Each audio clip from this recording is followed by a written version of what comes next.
আচ্ছা, 10-এর অঙ্কটা কি বলেছে? 10-এর অঙ্কটাও এই টাইপের অঙ্কগুলো সিম্পলিফিকেশন, কিন্তু পাওয়ারের এন আছে, এন এর মানটা বার করতে হবে। দেখি 10-এর অঙ্কটা কি করতে হবে। প্রথমে আমি অঙ্কটা টুকে নিচ্ছি। 2⁻⁻7 গুণ 2⁻3n+4 সমান সমান 2⁻11 ভাগ 2⁻5। আচ্ছা, সূচক এটা অনেকটা ক্লাস 9-এ আমরা সূচক করেছি, সূচকের অঙ্কের মতো। পাওয়ার যখন বেস সেম থাকে, তো গুণের আকারে থাকলে পাওয়ার যোগ হয়ে যায়, তাহলে পাওয়ার যোগ করে দিচ্ছি। আর ভাগ থাকলে পাওয়ার বিয়োগ হয়ে যায়।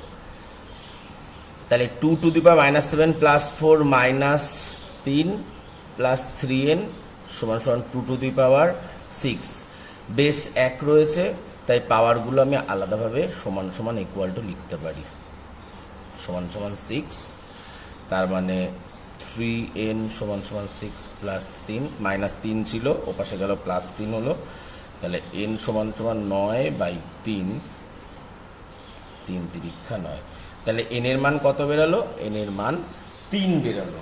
তার মানে আমার অপশান হচ্ছে সি সঠিক উত্তর।